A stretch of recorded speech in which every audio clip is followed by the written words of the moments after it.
ವರ್ಣ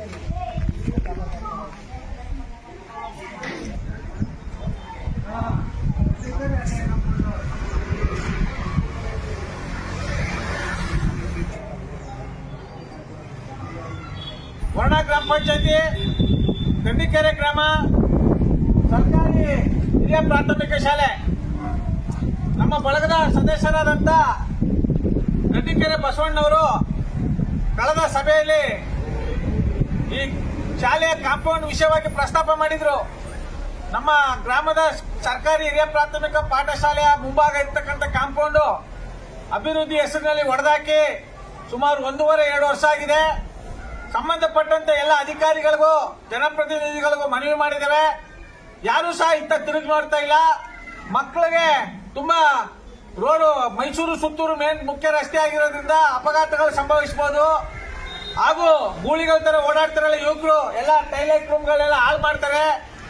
ನಮ್ಮ ಸರ್ಕಾರಿ ವಸ್ತುಗಳನ್ನ ಕಾಪಾಡ್ಕೊಳ್ಳಕ್ಕಾಗಲ್ಲ ಅನ್ನೋ ದಿಕ್ಕಲ್ಲಿ ನಮಗೆ ದೂರನ್ನ ಸಲ್ಲಿಸಿದ್ರು ನಮ್ಮ ಬಳಗದ ಸದಸ್ಯರಾದಂತ ಬಸವಣ್ಣವರು. ಇದಕ್ಕೆ ಸಂಬಂಧಪಟ್ಟಾಗೆ ನಮ್ಮ ಬಳಗಕ್ಕೆ ಒಂದು ಮನವಿಯನ್ನು ಬರೆದಿದ್ದಾರೆ. ನಾವು ಪಿಡಿಒಗೆ ಮನವಿ ಮಾಡಿದ್ವಿ. 1.5 ವರ್ಷ ಆಗಿದೆ ಸರ್, ನಮ್ಗೆ ತುಂಬಾ ಭಯ ಆಗ್ತಾ ಇದೆ. ಮಕ್ಕಳು ಆಚೆ ಈಚೆ ಓಡಾಡ್ಬಿಟ್ಟು ಏನಾದ್ರು ಅಪಘಾತಗಳೇನಾದ್ರು ಹೆಚ್ಚು ಕಮ್ಮಿ ಆದ್ರೆ ನಮಗೆ ಮುಜುಗರ ಆಗುತ್ತೆ. ನಮಗೆ ಒಂಥರ ಭಯದ ವಾತಾವರಣ ಸೃಷ್ಟಿಯಾಗಿದೆ. ದಯಮಾಡಿ ಸಂಬಂಧಪಟ್ಟಂತ ಅಧಿಕಾರಿಗಳಿಗೆ ಹಾಗೂ ಜನಪ್ರತಿನಿಧಿಗಳಿಗೆ ಮುಟ್ಟಿಸಿ ಅತಿ ಶೀಘ್ರದಲ್ಲಿ ಕಾಂಪೌಂಡ್ ನಿರ್ಮಾಣ ಮಾಡಕ್ಕೆ ಅವಕಾಶ ಮಾಡಿಕೊಡ್ಬೇಕು ಅಂತ ಮನವಿ ಮಾಡಿದ್ದಾರೆ. ಇದಕ್ಕೆ ಸಂಬಂಧಪಟ್ಟಾಗ ಇವತ್ತು ಶಾಲೆಗೆ ಬಂದು ಖುದ್ದು ನಾವೇ ಎಲ್ಲ ಪರಿಶೀಲನೆ ಮಾಡಿ ನೋಡಿದಂತ ಸಂದರ್ಭದಲ್ಲಿ ತುಂಬಾ ಬೇಸರ ಆಗ್ತಾ ಇದೆ. ಬೇಸರ ಏನಕ್ಕಾಗ್ತಾ ಇದೆ ಅಂದ್ರೆ ಹಾಲಿ ಮುಖ್ಯಮಂತ್ರಿಗಳು 2ನೇ ಬಾರಿ ಮುಖ್ಯಮಂತ್ರಿಗಳಾದಂತ ಸಿದ್ದರಾಮಯ್ಯ ಕ್ಷೇತ್ರ, ಈ ಕ್ಷೇತ್ರದ ಎಂಎಲ್ಎಗಳು ಶಾಸಕರು ಸಹ ಅವರು ಹಾಗೂ ಮಾಜಿ ಶಾಸಕರಾದಂತ ಯತೀಂದ್ರ ಸಿದ್ದರಾಮಯ್ಯನವರ ಕ್ಷೇತ್ರ, ಇಂಥ ಕ್ಷೇತ್ರಗಳಲ್ಲಿ 1.5 ವರ್ಷ ಆಗಿದೆ. ಅಭಿವೃದ್ಧಿ ಕೆಲಸಗಳು ಆಗ್ತಾ ಇಲ್ಲ ಅಂದ್ರೆ ಇದು ನಾಡಿನ ದುರಂತವೇ ಸರಿ. ಆಮೆಗತಿಯಲ್ಲಿ ನಡೀತಾ ಇದೆ. ಜನರ ಮಕ್ಕಳ ಸುರಕ್ಷತೆಗೋಸ್ಕರ ನಾವೇನಿಲ್ಲಿ ತಡೆಗೋಡೆಯನ್ನ ನಿರ್ಮಾಣ ಮಾಡಿಲ್ಲ, ಕಾಂಪೌಂಡ್ ನಿರ್ಮಾಣ ಮಾಡಿಲ್ಲ ಅಂದ್ರೆ ನಮ್ಗೆ ತುಂಬಾ ಮುಜುಗರ ಆಗುತ್ತೆ, ನೋವಾಗುತ್ತೆ. ಶಾಸಕರ ಕ್ಷೇತ್ರ, ಮುಖ್ಯಮಂತ್ರಿಗಳ ಕ್ಷೇತ್ರ ಇಲ್ಲೇ ಅಭಿವೃದ್ಧಿ ಕಾಣಲಿಲ್ಲ ಅಂದ್ರೆ ಇನ್ನು 30 ಜಿಲ್ಲೆಗಳಲ್ಲಿ ಇರ್ತಕ್ಕಂಥ ಸರ್ಕಾರಿ ಶಾಲೆಗಳ ಪರಿಸ್ಥಿತಿ ಯಾವ ಮಟ್ಟಿಗೆ ಹೋಗ್ಬೋದು. ಅದರಿಂದ ನಾವು ಮಾನ್ಯ ಮುಖ್ಯಮಂತ್ರಿ ಸಿದ್ದರಾಮಯ್ಯನವರಿಗೆ, ಮಾನ್ಯ ಯತೀಂದ್ರ ಸಿದ್ದರಾಮಯ್ಯನವರಿಗೆ, ಈ ಸಂಬಂಧಪಟ್ಟಂತ ಪಿಡಿಒಗೆ ನಾವು ಕರೆ ಮಾಡಿ ಮಾತಾಡಿದ್ವಿ. ಅತಿ ಶೀಘ್ರದಲ್ಲಿ ನಾವು ಗಮನ ಹರಿಸ್ತೇವೆ. ಕೂಡಲೇ ನಾವು ಜಾಗೃತರಾಗಿ ಕಾಂಪೌಂಡ್ ನಿರ್ಮಾಣ ಮಾಡ್ತೀವಿ ಅಂತ ಭರವಸೆ ಕೊಟ್ಟಿದ್ದಾರೆ. ಈ ಭರವಸೆಯಾಗಿ ಉಳ್ಕಬಾರದು, ಅಭಿವೃದ್ಧಿ ಆಗಬೇಕು.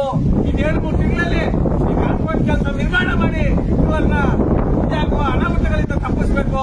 ಮುಂದೆ ಯಾವುದೇ ರೀತಿಯ ಅಹಿತಕರ ಘಟನೆಗಳು ಆಗದೇ ಇರಲಿ ಅಂತ ನಮ್ಮ ಮೈಸೂರು ದೇವರ ಕನ್ನಡಿಗರ ಬಳಗದಿಂದ ಈ ಸಂಬಂಧಪಟ್ಟಂತ ಅಧಿಕಾರಿಗಳಿಗೆ, ಜನಪ್ರತಿನಿಧಿಗಳಿಗೆ ಎಚ್ಚರಿಸುವುದರ ಮೂಲಕ ನಾವು ಮನವಿ ಮಾಡ್ತಾ ಇದ್ದೇವೆ. ಬೇಕೇ ಬೇಕು, ಬೇಕೇ ಬೇಕು, ಬೇಕೇ ಬೇಕು.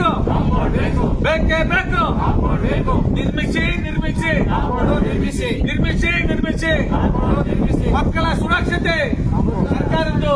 ಮಕ್ಕಳ